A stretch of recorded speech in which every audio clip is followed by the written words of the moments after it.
तो डिम्पल भाई, ये थी अभी तक स्प्रे शेड्यूल की बातें। तो अब इसके बाद जो हम पूछना चाहते हैं, जो बागवानों के सभी के जो एक चर्चा का विषय बना है कि उपयुक्त समय जो एक सही समय जो खाद डालने का होना चाहिए, वो खाद डालने का समय कब होना चाहिए?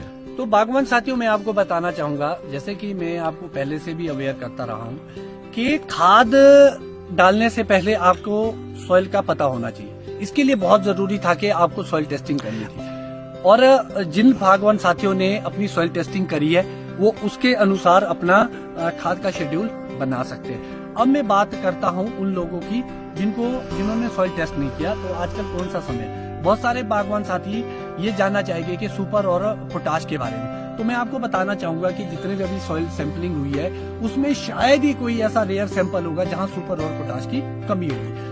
ऑलरेडी हमारी सॉइल में बहुत एक्सेस मात्रा में, अगर आप नहीं भी डालेंगे फिर भी चलेगा, क्योंकि ऑलरेडी हमारे पास है। और अगर आपको करना है तो इसके मोबिलाइजिंग बैक्टीरिया आप सॉइल में ऐड कर सकते हैं। अब बात आती है सबसे महत्वपूर्ण पोषक तत्वों की, वो है नाइट्रोजन, क्योंकि नाइट्रोजन की कमी ही देखी गई है हर जगह, और वो लीच भी सबसे ज्यादा होता है। तो फूल आने से 20 दिन पहले तो मैं बताना चाहूंगा, जो आपका सिल्वर टिप और ग्रीन टिप है, इसके आसपास जब आपकी स्टेज आए, मतलब आजकल, और ध्यान रखें कोई भी खाद जब आप डालते हैं तो मिट्टी में मॉइस्चर का होना बहुत जरूरी है। बिल्कुल गिल्ली नहीं होनी चाहिए मिट्टी, कि बहुत ज्यादा बारिश हुई है उसके बाद आप खाद को डालें, खासतौर पर नाइट्रोजन को। आजकल का जो उपयुक्त समय, बहुत सही समय और बहुत अच्छा मॉइस्चर है सॉइल में, आप नाइट्रोजन की एप्लीकेशन डाल सकते हैं। वो आप अपने सॉइल टेस्टिंग के बिहाफ पर या अपने बगीचे को देख के कि नाइट्रोजन की कमी लग रही है कि नहीं। मोटा मोटी अगर आप देखेंगे तो अगर आपके बगीचे में ग्रोथ अच्छी आ रही है और पत्तों का साइज काफी बड़ा है, तो आपके नाइट्रोजन की कमी ज्यादा नहीं है। तो उस केस में आप क्या करेंगे, लगभग आपको अभी इस वक्त जो डालना है, जो बड़ा पौधा हमारा होता है, 1 किलो से लेकर 1.5 किलो तक कैल्शियम नाइट्रेट आप डाल सकते हैं। अगर किसको एक्सपेंसिव लगता है कैल्शियम नाइट्रेट, तो आप 1 कट्टा कैल्शियम नाइट्रेट का और 1 कट्टा यूरिया का आपस में मिक्स कर सकते हैं, और उसको 1 किलो से लेकर 1.5 किलो की मात्रा में अपने सॉइल में आजकल डाल सकते हैं। सेकंड एप्लीकेशन जरूर रिपीट करें आप नाइट्रोजन की, वो होगी आपकी फ्रूट सेटिंग के बाद।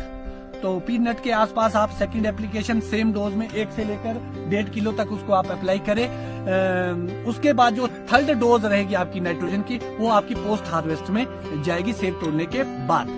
तो ये आपकी 3 फेज में आपको नाइट्रोजन अप्लाई करना पड़ेगा। और दूसरा एक क्वेश्चन आता है कि गोबर को लेके, तो गोबर जब भी आपके पास मॉइस्चर है, पूरी साल भर आप कभी भी डाल सकते हैं। आप आजकल डाल सकते हैं, और पीनट से वॉलनट के आसपास डाल सकते हैं। वो आपके ऑर्गेनिक मटेरियल को बढ़ाएगी, केंचुए को बढ़ावा देगी, और साथ ही साथ मॉइस्चर को रिटेन करेगी सॉइल में।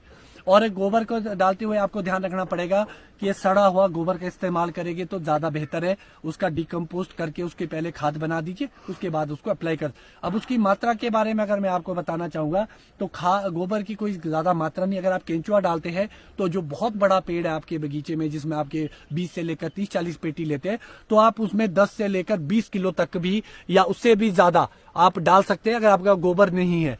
तो बहुत सारे फार्मर ऐसी भी प्रैक्टिस रहती है कि वो 1 कट्टा एक पेड़ में डाल देते बड़े ट्री में।